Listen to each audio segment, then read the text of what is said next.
In this module, we will discuss in detail the electrophoresis of the proteins. That is how we can separate the protein molecule by electrophoresis. And as we know that for protein, we use sodium dodecyl sulphate, that is the SDS polyacrylamide gel electrophoresis, which in abbreviation is known as PAGE. This abbreviation, it stands for polyacrylamide gel electrophoresis. Now this method is most widely used for analyzing protein mixtures qualitatively. We can, if we are given a mixture of different proteins and asked to separate them, then we can use PAGE electrophoresis to separate those proteins. And we can separate them qualitatively, yet not quantitatively. Now the use of SDS, it is particularly useful for monitoring the protein purification as well. When we have to purify a protein molecule, then we can use this method to determine whether our protein molecule is purified or not. Now SDS, high density binding of SDS to protein is very important and is the basic principle for using that. Now the ratio and the size of a charge is nearly the same for many SDS denatured protein.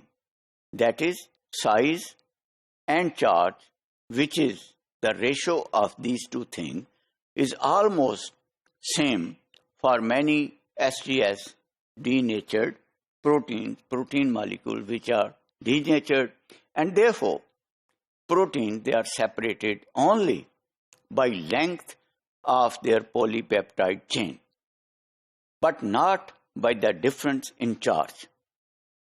So the basic thing is, which we should keep in mind, is that by this method we can separate the proteins only by the length of their polypeptide chain, but not by the differences in the charge, what charge is there.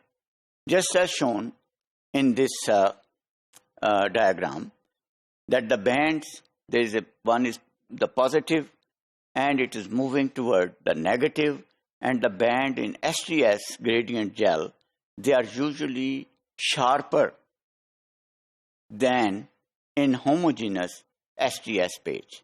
So there are gradient gel, that is the gel is made of different gradation, different concentration, different partition coefficient, that the bands, they become more distinct and clear.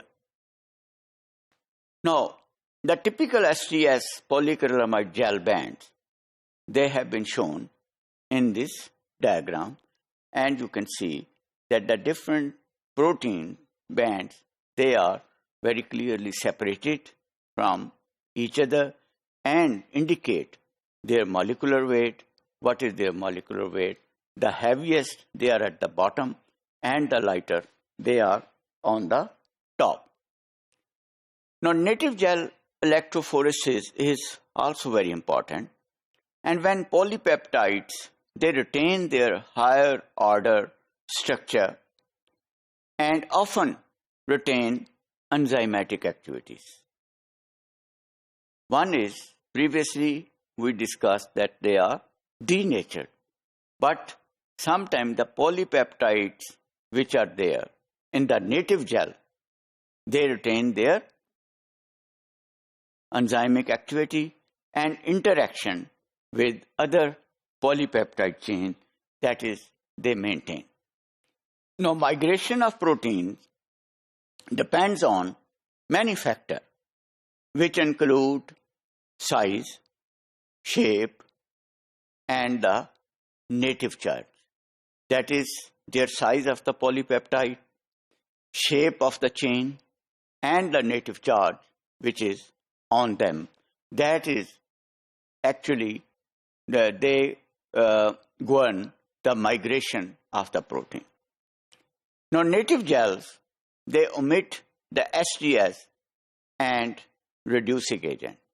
So, when we have to make the native gel, we don't put the SDS and the reducing agent, that is DDT, and we do not put SDS or DTT in the sample buffer if we have to make the native gel when we need the protein that they should be enzymatically active.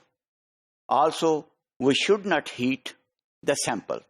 The sample should not be heated.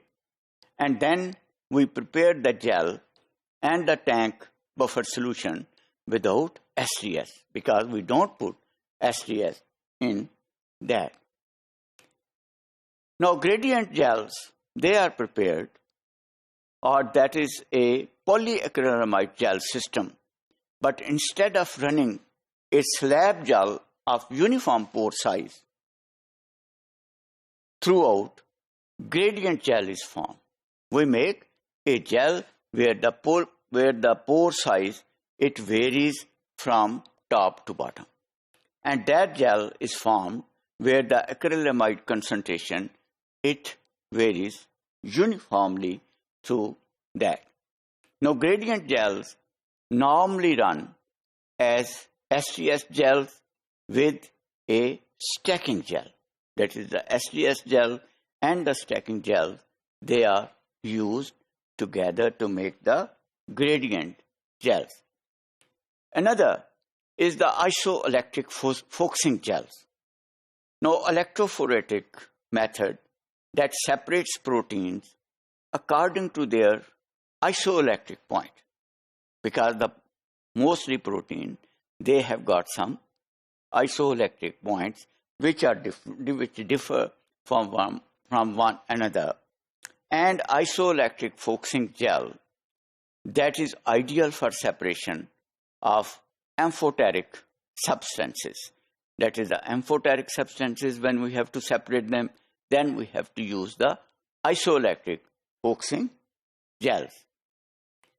Now, isoelectric focusing gels, again, the separation is achieved by applying a potential difference across a gel that contains a pH gradient. So we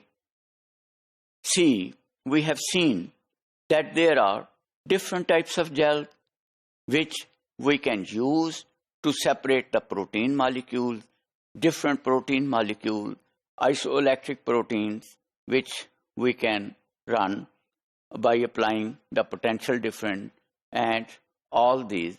So in this case, these methods are extremely important and give a variety of methods to us for separating the protein according to their size, according to their potential, and according to their charge on them. And at the same time, we can separate the protein with their enzymatic capabilities, with their interaction capabilities.